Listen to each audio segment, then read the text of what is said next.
All right. I'd like to welcome everybody to the October 20th, 2020 meeting. Our official time is 6:01. I'd like to call this meeting to order. At this time, I'll entertain approval for the agenda. So moved, Mr. Chairman. We have a motion. We have a second. Second. All in favor, aye. Aye. Ayes have it. Don Graham, our AMA director, is going to lead us in the invocation and pledge tonight. Please stand.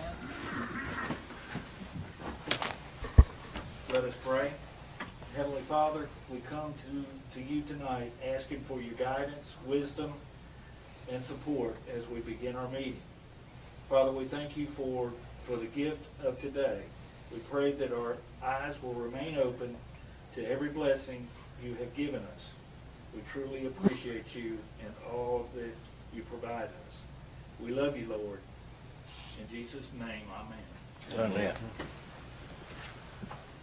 I pledge allegiance to the flag of the United States of America and to the republic for which it stands, one nation, under God, indivisible, with liberty and justice for all.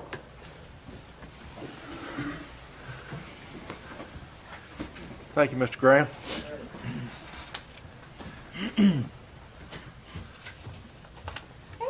Hello. All right, we start off our, tonight we've got a board appointment, a reappointment. We have a reappointment of Ms. Earlene Hamilton to the Planning and Zoning Board for a 5-year term. She's asked to serve another 5 years. Motion. Motion to approve Earlene Hamilton to the Planning and Zoning Board for another 5-year term. We have a motion and a second. Any more discussion? If none, all in favor, aye? Aye. Aye, all ayes. All right, thank you. We moved on to our consent agenda and approval for the minutes. We had a work session October 6th of 2020, also first Tuesday meeting on the October 6th, and executive session that same night. Has everybody had an opportunity to review the minutes, and if so, I entertain a motion to approve. So moved, Chairman. We have a motion, we have a second. Second. Second. Any discussion? If none, all in favor, aye? Aye. Ayes have it. Thank you. As you know, we've been talking, we've had committees working on blight, trash throughout the community, and ways to improve the looks of our community. Tonight, we've got two special ladies sitting here that we'd like to recognize for our Young Leaders Award, Jada and J.C. Jackson. Before we call them forward, I'm going to get Commissioner Kitchens to tell us the story and how we. Who's Jada and who's Jada and Jackson, right? Jada?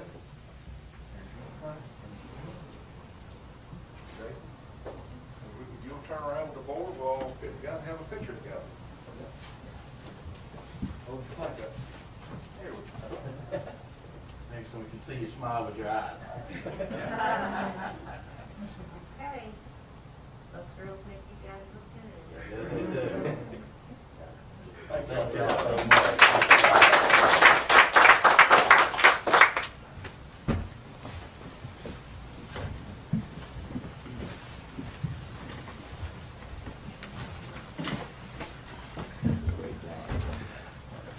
That's great. We need to have, that'll be front page, and maybe our citizens can take note and. Yeah, maybe the grown-up. Yeah, take, yeah. I was gonna say, I don't Grown-ups think we taking- could have any cuter I'm- volunteers for the county than those two. Right. Thank y'all very much. Thank y'all. All right. We have another, Michael Denario, school zone issue and speed limit issues in front of high school and pre-K.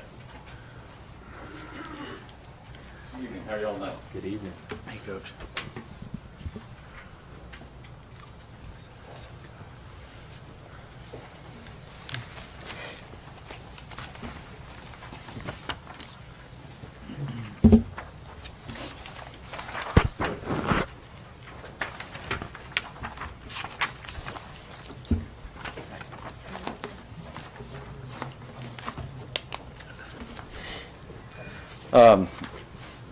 The issue we have right now is the speed limit in front of the high school and pre-K is 35 miles an hour. And the school zone is marked at 35 also. So there's no decrease in speed limit when the school zone's in, or when school's in. So the lights are flashing, in the morning for about a half hour, and then in the afternoon for a half hour when the school's letting out and letting in. So we'd like to see if we can get that lowered to 25 during the school times. And the other issue we have is, since we've added on to football field with a new weight room. We've added an exit on the south side of the football field, where now we let the students exit out of there. And the school zone sign is just at that sign, at that exit, so they're not getting warning enough to slow down before we start exiting. So we'd like to see if we can get that moved down towards Overland Way. So we need to move the signs farther past the roads coming in. Does the 25, when the lights are flashing, it does say 25 when they're flashing? No, it's 35. 35, there's no change, it's the same speed limit regardless if they're flashing or not. I think at one time the speed limit was 45, and we reduced it to 35, but then the school zone never changed. What does our counselor say about that? Is there a standard for school zones regardless of what the regular speed limit is? There's no standard. I guess it's whatever y'all want it to be. But as far as statewide, there's not a standard school zone that I'm aware of. I mean, I can certainly check on it, but What are our other school zones? Do we know up there? I know, according to the sheriff, or deputies, they said it drops 10 miles an hour in most of the school zones. So the other ones are 25 then, right? Well, on where the Yep. Gray Elementary is, it's, I think that's 45, so it drops down to 35. Okay, okay. Okay, but you wanted 25, though, right? Yes, sir. Yeah. So I don't have a problem dropping 20. Jason has a comment. I was just going to mention, I think I remember from my previous life, and I'll check with the sheriff to make sure this is correct, but I think I remember that essentially you guys can set the speed limit at anything you want it to be in that area. In order for the sheriff's office to be able to enforce it, you have to get GDOT to come out and do a speed study where they look at what speed most people are driving in that area and determine what the appropriate speed is for that area.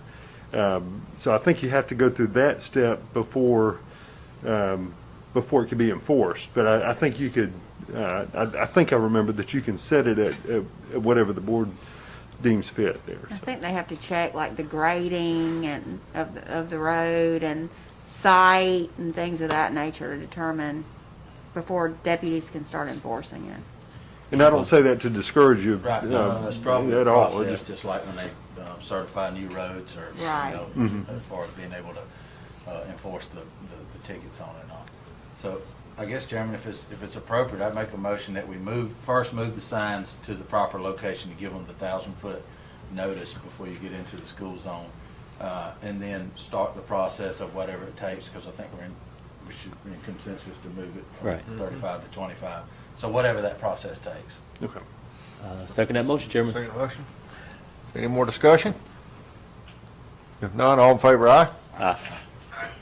Ayes have it. Thank you very much. Thank you so much. Y'all have a good Thank you. evening. You too.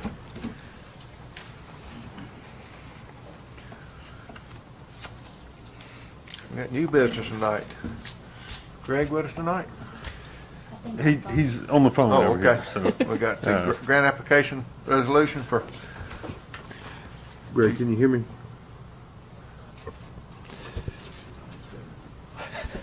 Okay, you're up, Greg.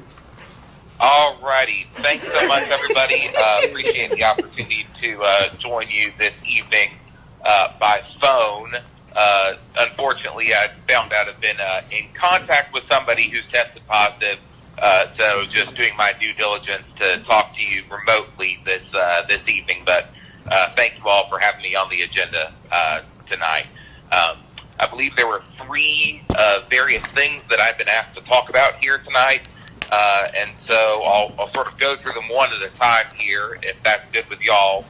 Jason, which one's on the agenda first? The Land and Water Conservation Fund. Fantastic. So Commissioner Kitchens may be willing to talk about this a little bit more as well, too.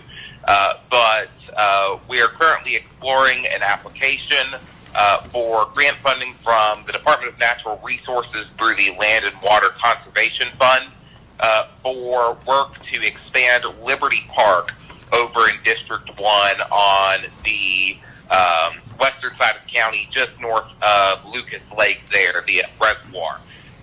So the project, Tim Ingram is currently working on the design for it, but would include expanding the walking trails in the area there, adding in disc golf as a component, would be able to add an extra pavilion and picnic area as a goal of that project, as well as just overall increasing the size of offerings there and updating some of the playground equipment in that area as well too. So the application process for that grant involves a pre-application that's due at the end of this month. If selected to move forward, it would then have a full application that goes up to the federal level in the early part of next year, sometime in the spring. The match requirement is going to be 50% of the total project cost, but in-kind services can help contribute to that, as well as any variety of match or leverage that you may be able to provide with that. So the request this evening of the Board of Commissioners in order for this project to move forward is for the board to approve a resolution for submission of the pre-application to the Georgia Department of Natural Resources. All right, Commissioner Cushion? I don't have any additional comments, just a motion. Second. Yeah, motion to apply for the Land Water Conservation Fund grant. A second. Second. Any more discussion? None, all in favor, aye? Aye. Ayes have it, thank you. Okay, Greg. Fantastic. Which topic's up next, Jason? Fantastic. The CIE adoption resolution. Fantastic. So this one is an even easier one to follow up with. A month ago, I came and talked to y'all with the draft of the CIE transmittal, which, as a reminder, is required because Jones County has a resolution in place that authorizes the collection of impact fees, even though they're currently at zero. There were some expenditures in the past year we reported on. Since that last meeting, we've submitted that to the Department of Community Affairs of the state. They've approved it, and now it is good for the county to give final adoption to this year's CIE submission. All right, we have a motion to adopt this CIE resolution. So move, Mr. Chairman.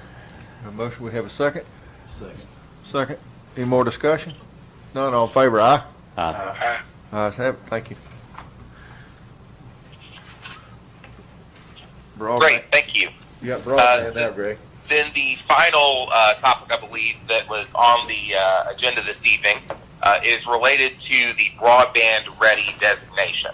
And Commissioner Pitts may want to add a little bit more regarding this particular project.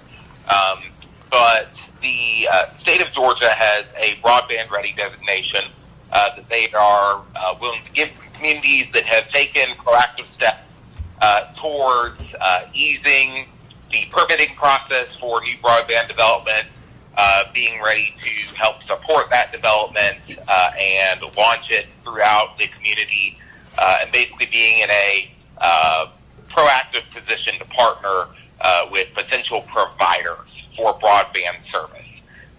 So among the two things that are required, one of which is an update to the comprehensive plan. That's a little bit of a lengthier process to go through because it involves some stakeholder engagement, feedback, meetings with the general public, and public hearings.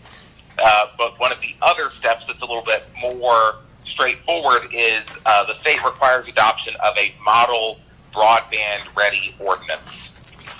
So basically what this ordinance does is it spells out the process by which Jones County will consider applications for new broadband service, specifically as it pertains to permitting in the county's right-of-way. It specifies that there will be a single point of contact responsible for that applications will be reviewed in a timely manner, most specifically within a 10-day period. The county will determine if the application is complete.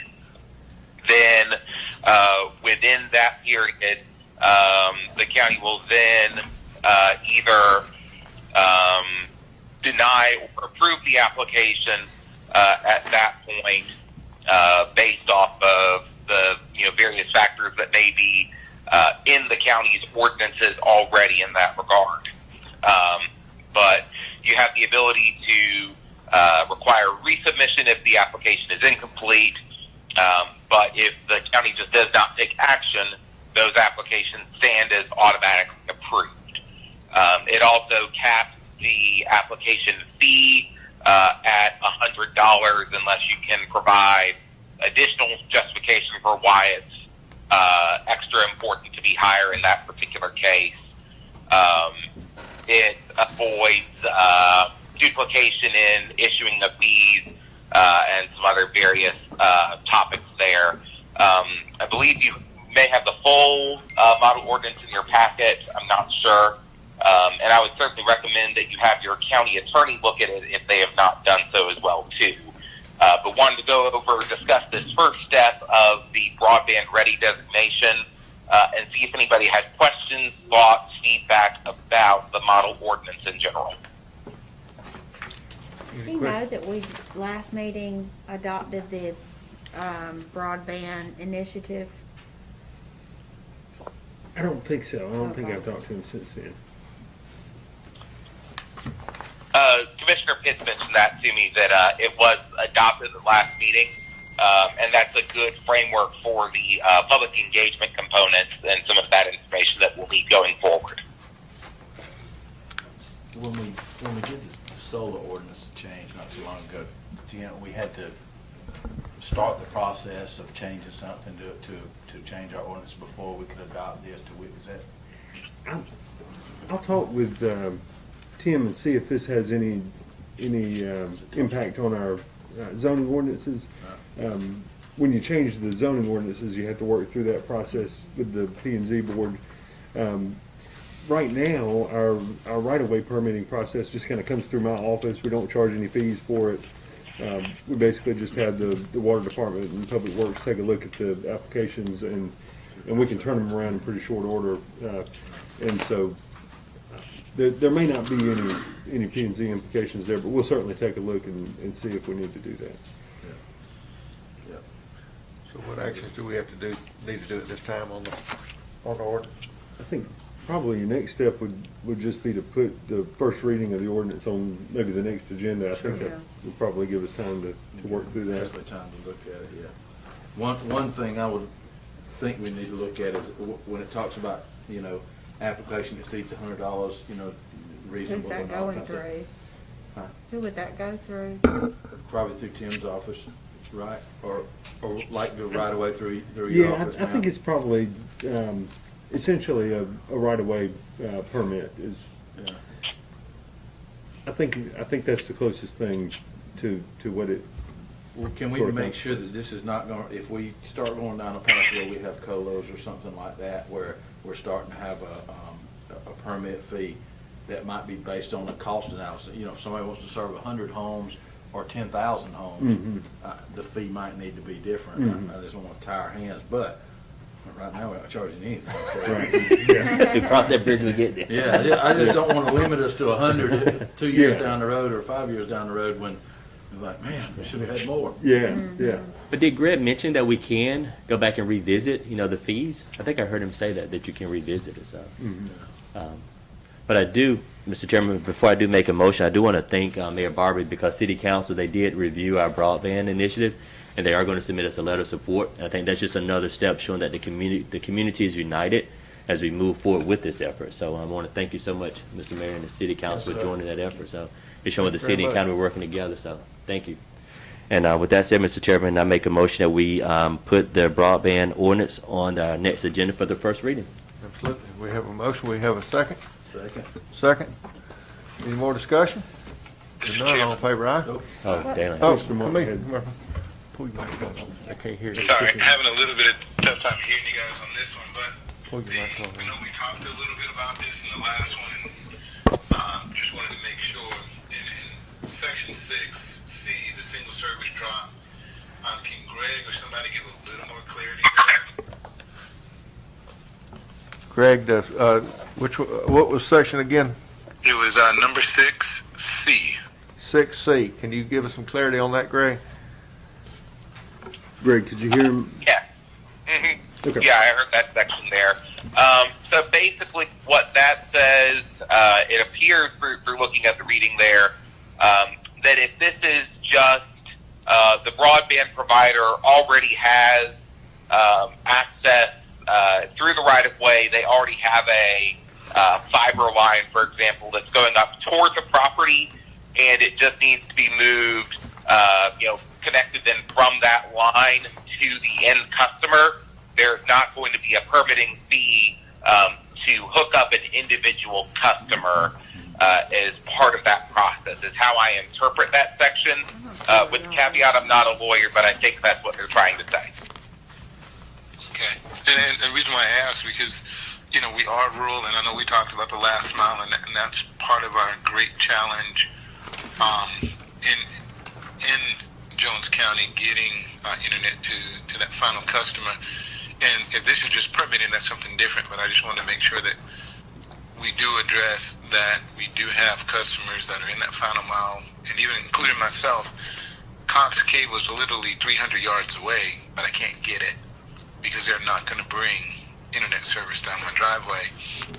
And there are other customers who have a much more tenuous situation or challenging situation where Cox isn't even available, or AT&T, so they're forced to use satellite. And if there is a service provider that's going to bring service in the area, there may be a customer on Mountain Spring Road or out Highway 18 that may be in that final mile that, we need to have some serious consideration. So we just want to make sure that they weren't being excluded and making sure that that's a point of record. Is that it, Commissioner Martin? Yes, sir. Any more discussion? If none, all in favor, aye? Aye. Ayes have it. Thank you, Commissioner Martin. Thank you, Greg. Thank you, commissioners. Thank you, Jason, for connecting me tonight. All right, thanks, Greg. Thank you. All right. Fantastic. Take care. Fantastic. Mutual aid agreement with Baldwin County, Mr. Graham?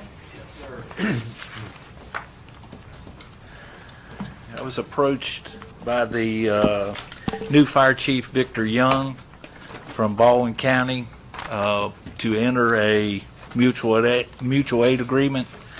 He's actually a new chief. The other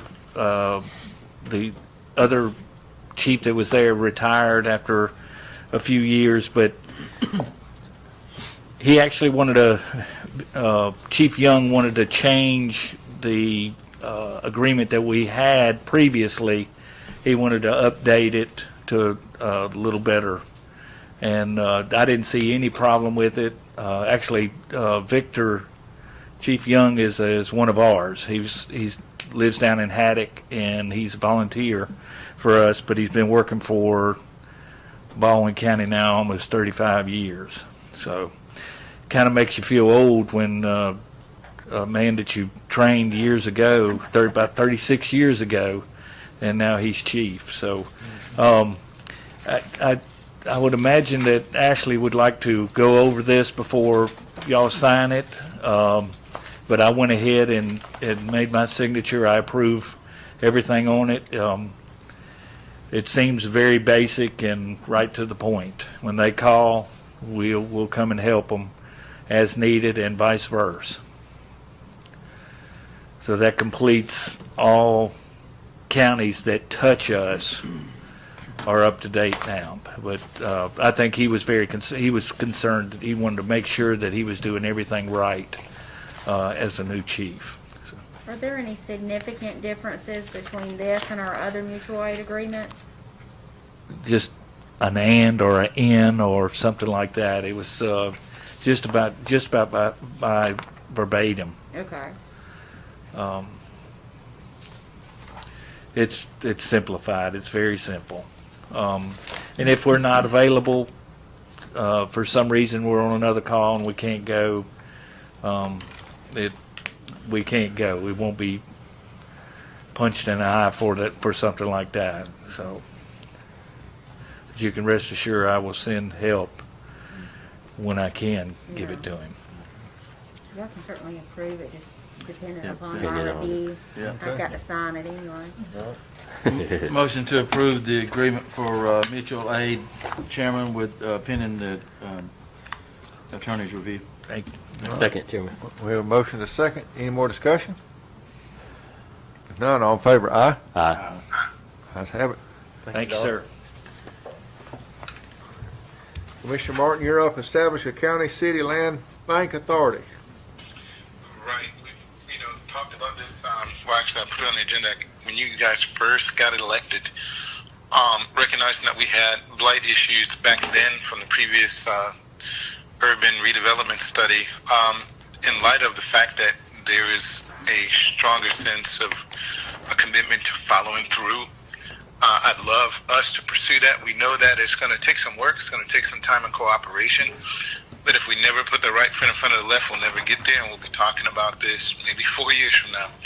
So want us to engage all parties, county and city, to put together a land bank so that we can have a way of disposing of some of those properties, giving owners some relief in that regard, and us being able to put these properties back on the books, maybe leveraging some DCA and other funding to make it happen.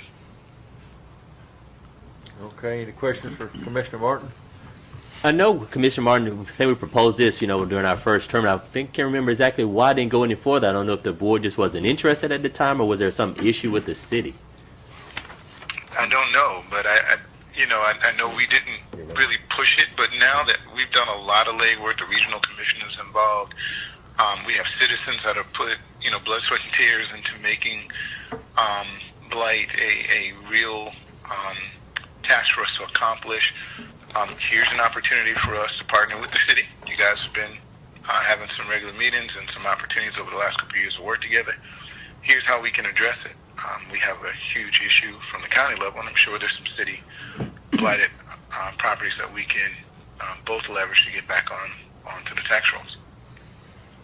So by Georgia statute, the only way for Jones County to be able to establish a land bank, if that's what the board is so inclined to do, is to partner with the city.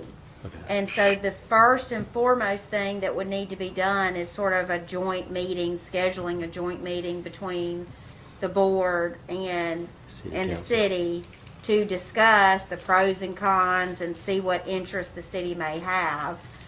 Because if they're not interested, You can't do it. it's not going forward. And that, you can't move forward Without the without city. joint, a joint effort. So that Right. would be the first step, is to schedule a meeting between the board and the city. What about the school board? The statute specifically states county and city. There's some other consolidated governments and things of that nature, but as far as it applies to us, it would have to be a joint effort between the county and city. The school board's not mentioned in the statute. I'm just thinking how that would work because we have to agree, city and county has to agree to relinquish the taxes on a property that has debt on it. But part of that debt and part of that tax is obligated to the school board. So we'd basically be saying we'll forgive 2/3 of the debt Right. on it. So And we can certainly see how other communities are handling that.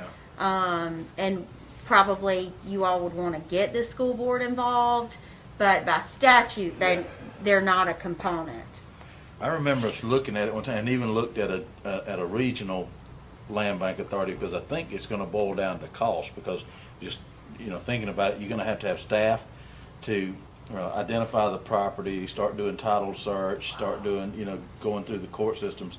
And not that it doesn't need to be done, but there is a cost of the staff to do it and then put it back on the tax roll. So whenever they start looking at these studies, look at, how many properties you have and how many you're going to get back on the tax rolls and what is the benefit of doing it versus how many staff members it's going to take. Obviously, if we had 2 or 3 counties that join in as a regional one, we could have 2 or 3 staff members supported by all the counties and cities, and it would be, I would think, would be very much worthwhile. But I don't know, just depending on how many blighted properties we can actually get back on the tax rolls compared to how much money we're going to spend in time. If it's feasible to do it for. I think there's a reason why smaller counties don't do it. I do think we need to first start the process anyway and sit down with the city and and bring the school board in and see if everybody's on the same page and willing to move forward. Let's look at what are the actual costs, because they might be, something we say, hey, that's something we need to do and put money towards it, or we'd love to do that, but we need about 3 times the amount of money we got. To be something we need to reach out to the regional commission to see and what all is actually required in this, and, from both And ends. facilitate the meetings. Maybe we could line it up with our next joint city-county meeting and put it on the agenda there. And Do we have a date for that meeting? Jason, they kind of slowed down a little bit with. Yeah, I with think COVID. with COVID, we haven't had any in the last 6 months anyway, and so maybe as this,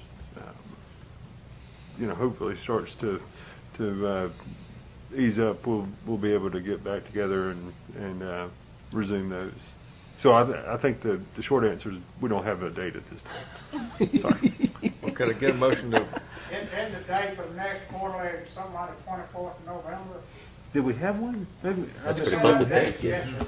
Okay. That's pretty close to So maybe we do Thanksgiving, have a isn't it? date. I stand But I corrected. think that's like the Wednesday before Thanksgiving. Right, could I get a 24th would be a Tuesday. it's a Tuesday. I don't know. But that's could we get a motion to reach out to the regional commissioner on assistance on this? Yeah, so Mr. Chairman, make the motion, we reach out to the Regional Commission to assist us as we pursue, look into, establish a city-county land bank, and make sure that we invite the city and the Board of Education to any meetings. Have a motion, a second? Second. Commissioner Robertson, second it. Any more discussion? If none, all in favor, aye? Aye. Ayes have it. Thank y'all. We're all getting along good tonight. It's all, aye. Keep it going. You got the right mass. All right.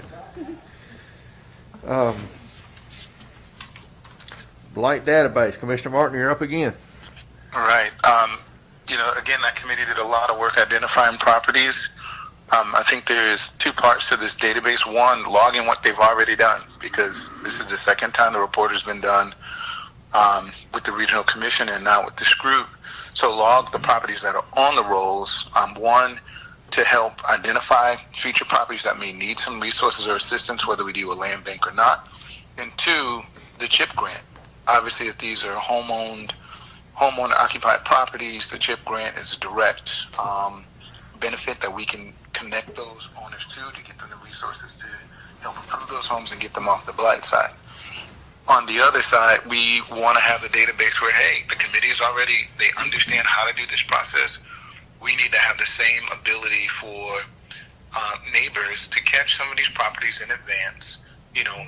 This is a modified version of See It, Click It, Ticket, but we at the Board of Ed in Bibb County have a login form, Microsoft. It doesn't cost us anything. It's just a digital form where we can start to identify these properties and then have, we talked about being proactive, have a compliance officer, make a visit and see what we need to do to address these properties. Again, if we can connect them to the resources that the CHIP has identified or DCA resources or some other grant that's available, let's help the homeowner. If it's not that case, if the homeowner or the landowner doesn't want to do the resolution, if we do create the land bank, now we also have an avenue for them to dispose of the property.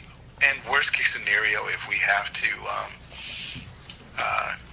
we'll use that dirty word, fine or hold them accountable for compliance, we have the ability to do so. It's long overdue. We've been talking about this. And the Microsoft Forms is a simple way of doing it that doesn't cost us any money. Any questions for Commissioner Martin?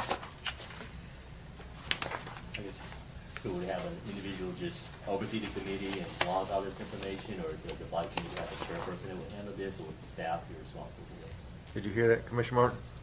Well, I don't know exactly what happened with the data. I think the Regional Commission has the data. Is that correct? How we got to where we are with the Blight Committee? There was data that was compiled through that process. Mr. Duke is here, and I don't want to steal your thunder, but the committee went around and tagged sites where there were various issues, litter and junk cars and so forth. And so that data is recorded in, I guess, in the Regional Commission's GIS software. Excellent. So we need to figure out how either A, we can leverage that data or bring it into our system, whether, I don't know how they calculated, whether it was an Excel spreadsheet or it was a formal database, where our compliance group, and if it requires an employee at some point, starts to manage that process. If we don't, we've had them do all this work for nothing. We can hire people to work at the golf course or to do public works. This is one of those things where we've identified over 200 properties. If it was only $500 a property, you're talking some significant cash in terms of back on the tax rolls that would support the role. If we're not even talking about support the role, it's just a needed position so we can then start to identify resources to help our citizens improve their blighted property, thus improving our county and our communities. So first is just, let's get the information and the data, because I think we should. They've done all the work. Let's take control of that. Already got the data, right? We've already got the data. Commissioner Pitts said we've already got the information. All right, I didn't hear that because I didn't see how we had access to it. So when we do, whether that's a Tiffany issue, because that falls under her department, or that zoning and planning, we talked a little bit about this in our session, let's figure out who needs to manage that process. And if they do need to have an employee or an assistant to help facilitate it, let's start working it. Because if not, we just collected all this data and it sits there and we don't do anything about it. So let's be proactive as opposed to reactive. Okay. If you got a motion for us? I want to move that we either hire somebody to work with Tiffany on this process, if that makes sense. Because we didn't decide where we were going to place this in our meeting. That was my concern. Would we not have? They need a work session, Chairman. I'm sorry? I guess what I would propose is having a work session with the Blight Committee, with the board, and then if we just, if the board decided to, define a position, identify what that position, the roles and responsibilities are, and to make sure that we're going to fulfill the needs of the Blight Committee as well as the needs of the county. Okay, do you hear that? Yep, I'm okay with that if we're not assigning it to Tiffany. That's fine.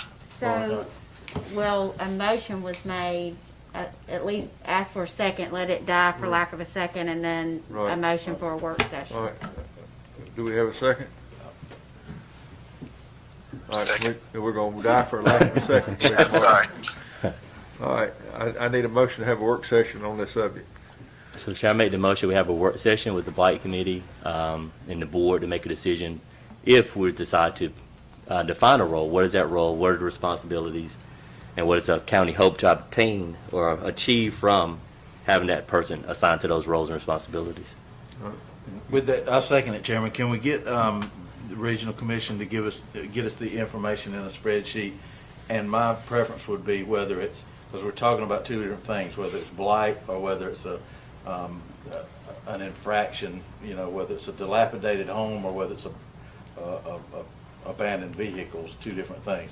So the 200 issues that we're talking about, what they are, identify them and identify the status. Have they been looked at? Are they in process? Are they in court? Have they been cleaned up? So that information is good information too.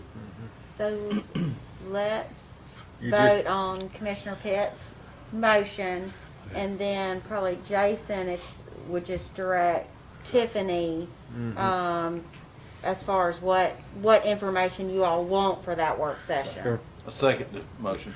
All right, we have a motion with a second. Any more discussion? All in favor, aye? Aye. Ayes have it. Thank you. He gets long-winded on these. All right. I mean, all that talking, you should just say be quiet. I should have told you to push your microphone back away. No, I know, you told me All right. to bring it over here. All right, Mr. Risner, award of Bradley Wayside bid. So, Mr. Chairman, so we issued a invitation to bid on the Bradley Wayside property, the old school there.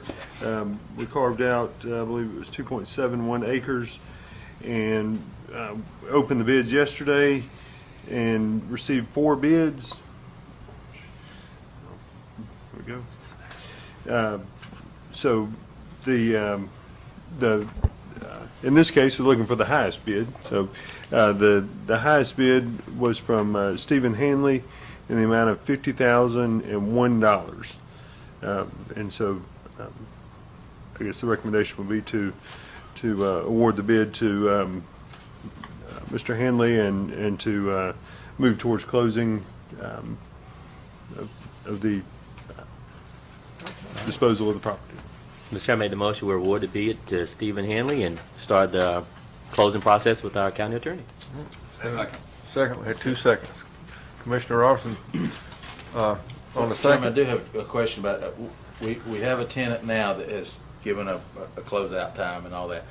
There was some discussion about who owned what property in the building. How are we gonna go about that closeout, new owner situation? So, We got a plan well, with that? his lease ran through the end of October, and we won't have this closed before then. So his lease would expire, and it would just be county property sitting there until we close with Mr. Hanley.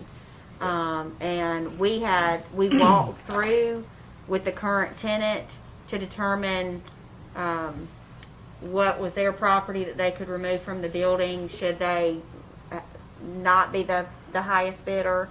And so I think everyone is on the same page as far as what they can remove and cannot remove from in and around the building.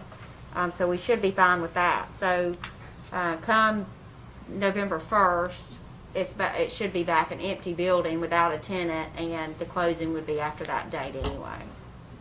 And we'll do another inspection to make sure, and then we'll make sure that. Mr. Hanley, you got a question? I see. Yeah, Come on forward. that's what I was curious about, is when the county would take it back over and what was gonna be the closing issues, because I'm gonna pay cash for it. And it's a quick claim deed, right? Mr. Hanley, I'll call you directly. We don't need to discuss your business with everybody in the county, but That's fine. I'll call you and address what needs to be done to accomplish transferring this property to you and your purchase, and I'll be in touch with you as far as what dates we can get together and all of that stuff, if that's okay with you. But the building does have a tenant, and his lease ends at the end of this month. So it will at least be November 1 or after, before the property is transferred to you. Okay. I mean, I don't know what's in there now that belongs to, the way I understood it, everything attached to the building is supposed to stay there. If you want, if you're in a hurry tonight, I can call you. If not, I can speak with you out in the Okay. hallway in just a few minutes when That's we take a fine. break, and I'll talk to you about the walkthrough and what they can take. Okay. Okay. All right. Thank you, Mr. Hanley. All right, we already voted on that, right? Yes, sir. Good. All right, census update, Mr. Rudner. I can be pretty brief with this, Mr. Chairman. The census is over. So there were a number of lawsuits that related to the census. At one time, it was extended until the end of October. A subsequent ruling basically ended it a day later. So I believe it was one day last week that the enumeration officially came to an end. So they're compiling all that data, and we'll have that at some point, I suppose, early next year. Thank you.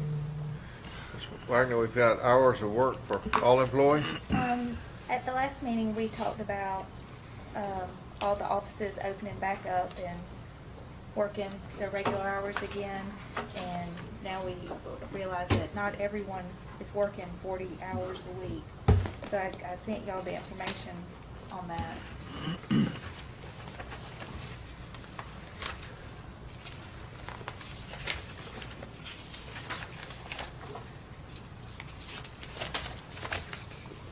So it can be page 24.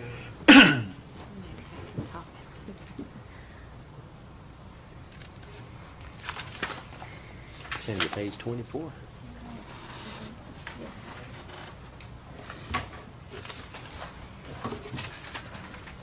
What page are we looking at? 24 for the minutes. Got it. Got it. And then over here it's B. Got it. Okay.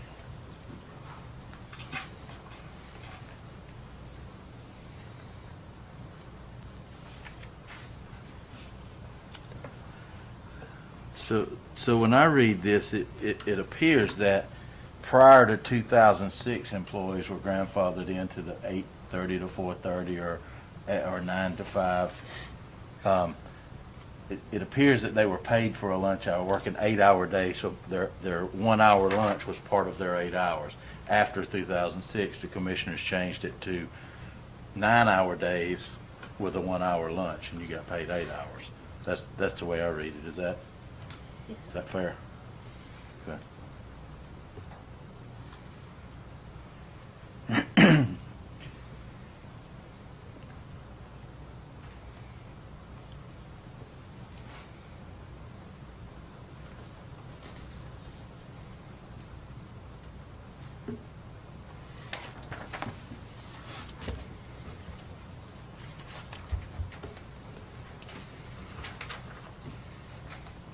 Wagner, what actions we need tonight to correct whatever?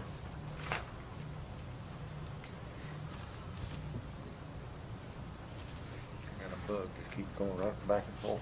Oh, I'm glad it's by you, Look at that bug. not by me. Keep them over there. It's a gnat that just keeps going back and forth. What actions we need to take tonight? That's up to y'all. You do the same. I think the commissioners in 2006 made a decision to grandfather in. I think they changed it in 2006. So I don't know. I'd have a hard time going back 14 years later and saying, okay, now prior to 2006 we're going to change that, because we've changed it 14 years ago. To change it now would just be identifying the people that are prior to 2006. Would be identifying those individuals that were grandfathered in now and pulling them out from under that grandfather clause. Yeah, and I was just making sure because when we went through the salary Yeah. study, we have a handful that don't work 35 hours a week. Right. I mean, that work 35 hours a week, but you're paying them. Yeah, yeah. I just think those handful of people, as they leave it, new hires that fill those positions will be under that, and eventually we'll get to that. Sure. Everybody's, that'll go away on its own. Okay. I think the only difference is one's working a 9-hour with an unpaid lunch, and one's working an 8-hour with a paid lunch, so. But do we know if any of those employees are, not, exempt? Because there was another clause in here that talked about, they will, let's say about basically exempt employees, basically do whatever it takes to finish the job. So, where's it at? I think because I pulled that. Okay, it's section 1 says, employees in professional or managerial positions shall work the number of hours necessary to assure the satisfactory performance of their duties. So I think that should mean management exempt status, supervisor level and above. So I think their theory before this was whether they're working 8 hours or 9 hours, you work till the job is done.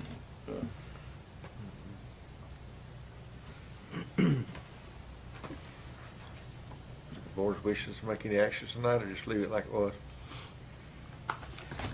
My opinion is to leave it until those employees are Okay. replaced, and it'll fix itself.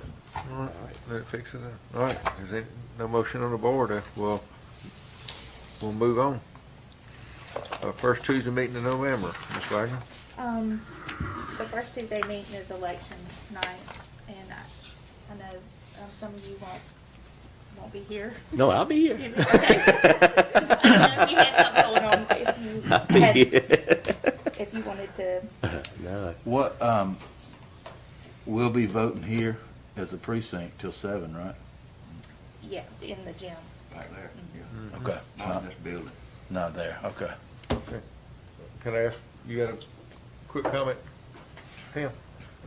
Chairman, I have advertised a public hearing that night for a zoning matter. Okay. All right, so, In here. Oh, Well, doing our do it on normal the second commission meeting, or? Tuesday, Yeah. what's it gonna, I'm just curious. Oh, An additional lot on a private road, What time is it? 6 PM. It is the first Tuesday meeting. First Tuesday meeting, it's on this election night. Oh, you scheduled that for us. For your regular Oh, meeting, yes, sir. I thought you meant for another meeting in here, so we couldn't have the meeting. I was like, No, why don't sir. you do that? yeah. I mean, is it gonna be a conflict us having a meeting? I don't No, think so. I thought we were having elections in the election, but if we're in the gym, we're good. Okay, all right, we'll stand as is on our schedule. Okay.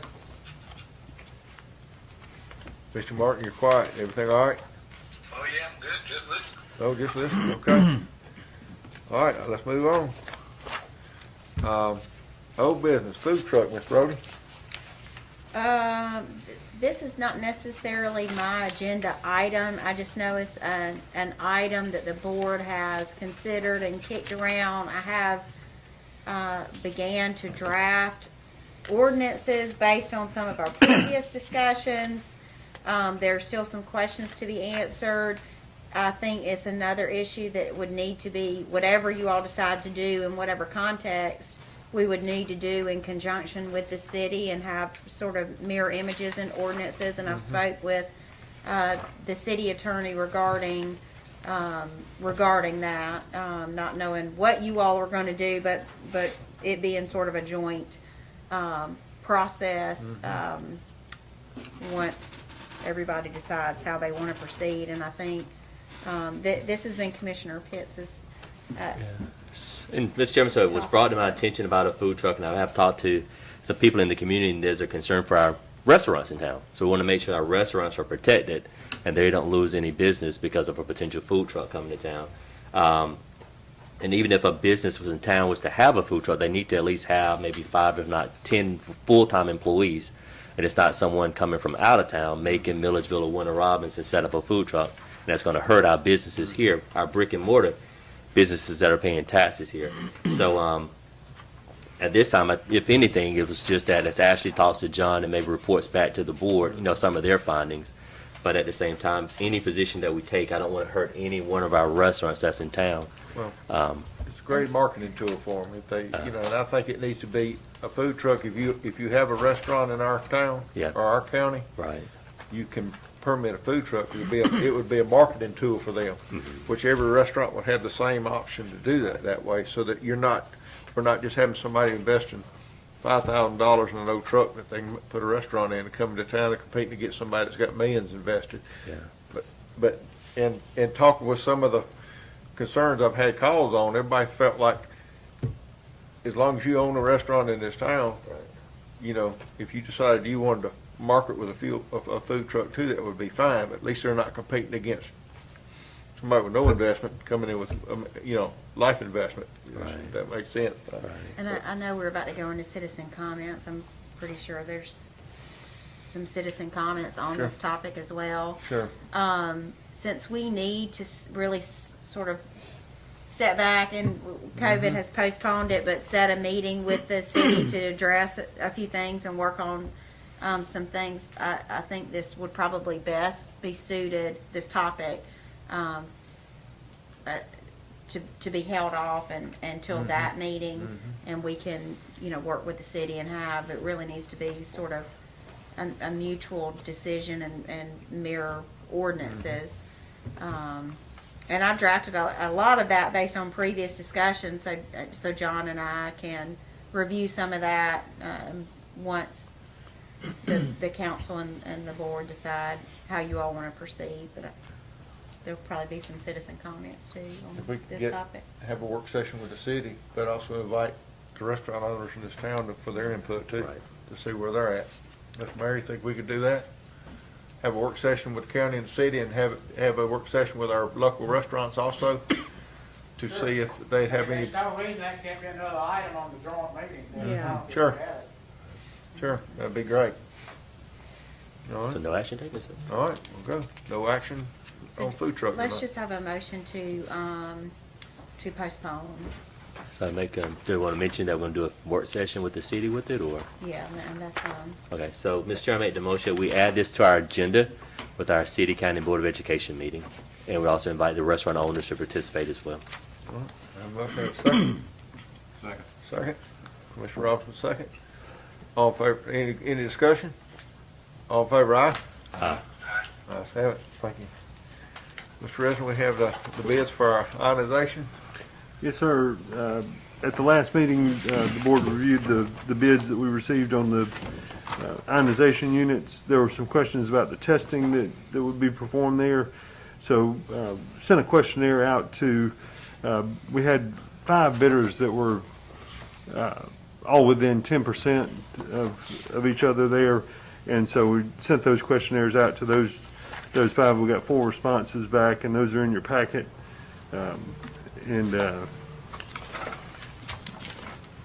So that's about all I have on that one.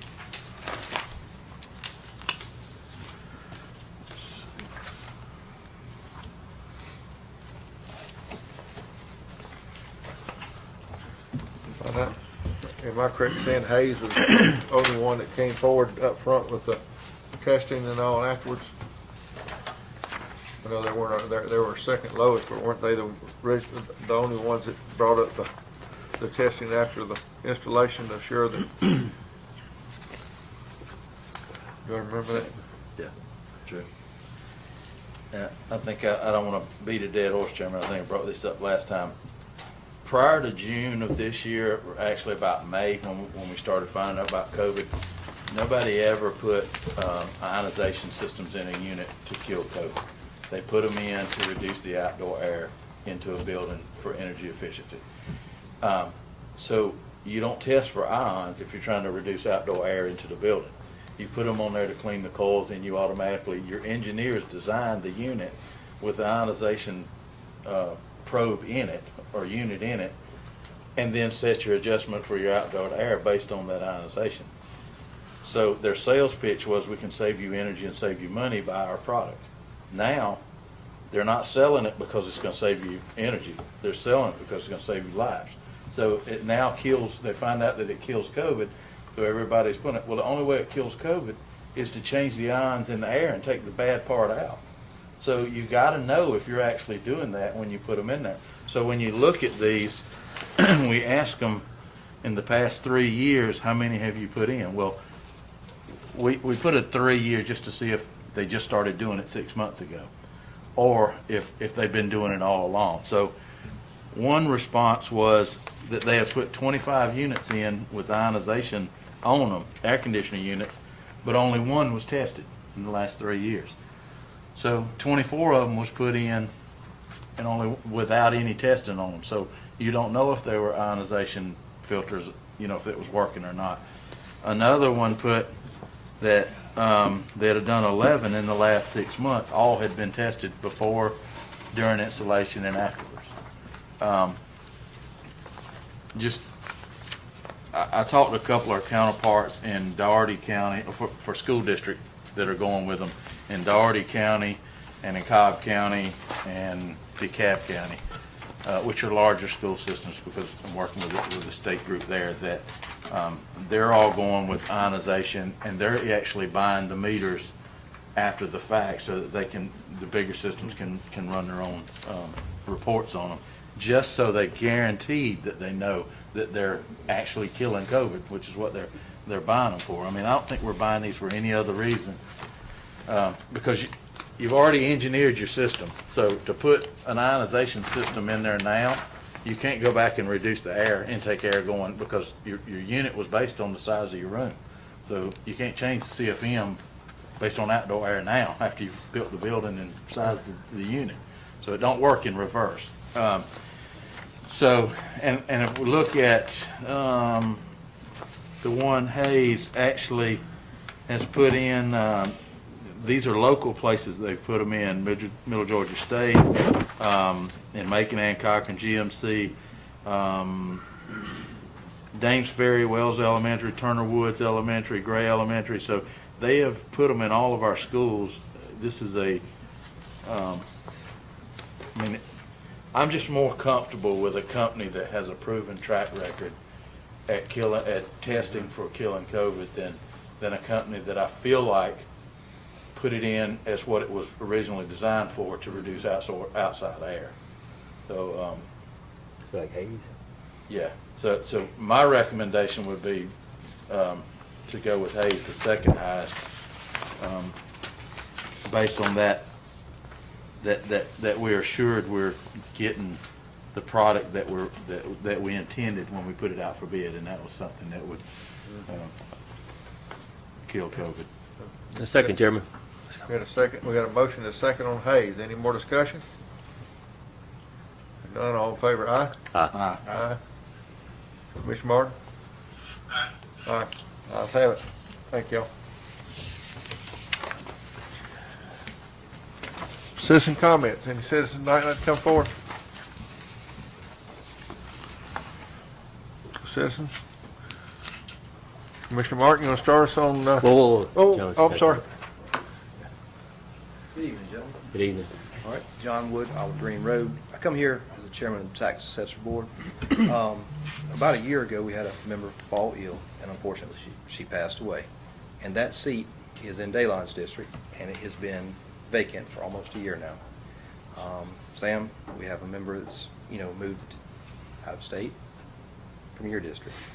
So we have 2 seats empty in a board. I have 3 members that come to meetings regularly, but if anyone is absent, I can't hold quorum. So, winter months approaching, things like that. I need your help, gentlemen. I need some qualified, willing to serve people to submit applications, for you gentlemen to contact and get applications in, and for y'all to, put for the commission's approval, so we have some members to work. You got a question? Who sets your meeting times? Can that be set by the board, or is it set by Yes, statute? it can be changed by the board. We've had a couple of people, I've been beating the bushes trying to find somebody that would apply for it, and it's tough. One of the biggest issues that 2 people that I talked to said, we work full-time, so I can't be there at 10 o'clock in the morning. Right. That's in the middle of a day. On a weekday, I can't do it. I think if we had them at 6 o'clock at night, or something like that, we might I don't want to say talk somebody in it, but we might could get some more interest. Right, the only issue with that maybe is the staff presents things to the board for approval, so then you're asking multiple members of the staff to stay after hours. I mean, that's been my biggest thing, is having so many people have full-time jobs, and they just Right. they can't do both. They We're said, we restricting can't. to a retired or somebody that can. Right. So there's somewhere in the work middle their we can schedule. meet with them. I mean, John, on average, how long does the meeting last? depends on the workload. Okay. Depends on certain times of the year, it's 15, 20 minutes. After the first year, the workload picks up, approving different applications. It can last 2 hours at the most. I'm almost willing for the board, in order to get the best candidates, to pay, the staff for the 2 hours, because for what they need. Because, if you got a really good candidate that you think would be great for the board, but they can't do it because of their schedule, that the meeting at the max has lasted about 2 hours. And it's once a month, right? That's correct. I'm open to changing the talking meeting. a half an hour a if week. necessary. Right, so it's not, because no guarantee it's going to last 2 hours. It may just be 15 minutes. Right. I would say the average meeting's 30 to 45 minutes. That's what it's been since COVID. Right. So, pretty much get in, get out. All right. Thank you very much.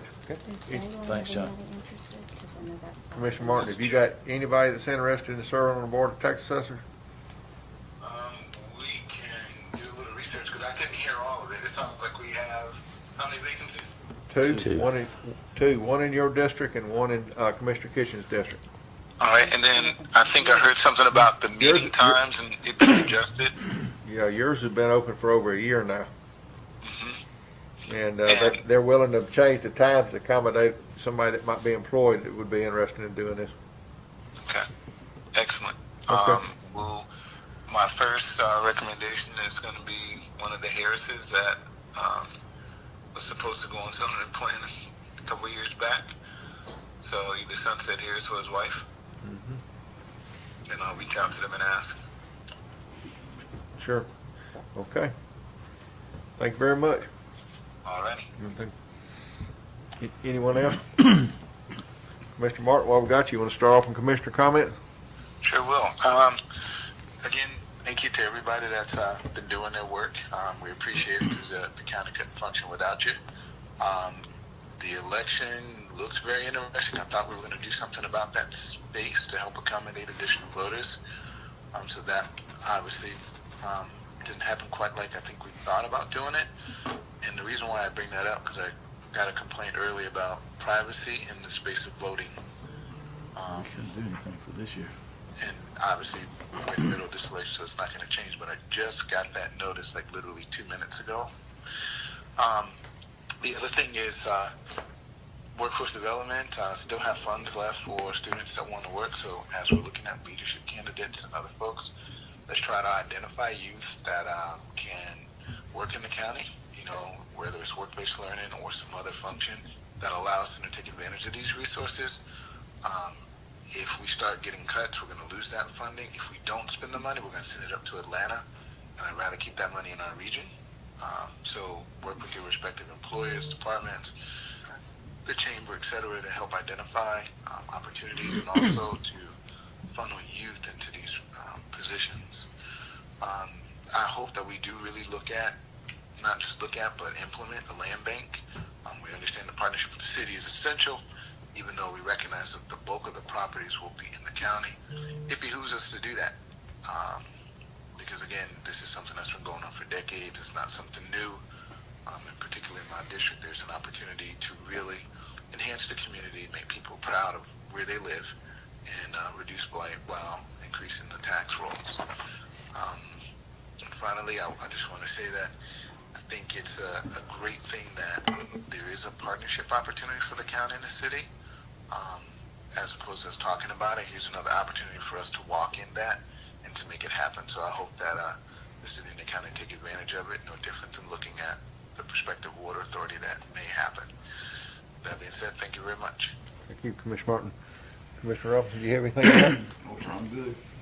Commissioner, thank you, Commissioner Robinson. Commissioner Pitt? Yes, sir, Mr. Chairman. I want to remind everybody and encourage everybody to participate in the Zoom conference call on October 22nd at 6 o'clock. We at the USDA, we're making some great strides when it comes to broadband. We're going to have another person on our team, Andrew, that's going to be willing to help us out. So please participate, have your questions. It's only going to be an hour. And I want to thank the city, for their letter of support for our broadband initiative as we continue to make positive steps there. And I do have a great announcement to make that the J-Corps Foundation is partnering with communities and schools, and we're going to be providing over 1,000 boxes of food this Saturday at Carroll's Park and Highway 49. So it's going to be approximately 500 at Carroll's Park and approximately 500 at Highway 49 for people that's in need in our community. It's a great opportunity with communities and schools, and it's just another way to be a blessing in our community. So if you know of any families that may be in need, this Saturday starting at 10 o'clock, we're going to be at Carroll's Park, giving away over 500 boxes, and then Brother Run is going to be at Highway 49 to give away over 500 boxes of food. So it's just a great way of giving back to the community, Chairman. Thank you, Commissioner Pitts. Commissioner Kitchens? I'm good, Chairman. Oh, okay. I overlooked department head tonight. Mr. Graham? I'm good. Thank you, sir. Mr. Resner? Just one quick thing. I think I've mentioned in previous meetings that there may be more CARES Act money coming for cities and counties. The governor did opt to direct that money to, I believe it's the Unemployment Insurance Trust Fund to stabilize that. And so there's not additional CARES Act money coming to counties. So we still have the money that we received previously, but no additional money forthcoming there. So that's all I have. Ms. Wagner, you have anything? I need a motion to adjourn and go into executive session. So move, Chairman. Second. Second, all in favor, aye? Aye. Want to thank everybody for coming.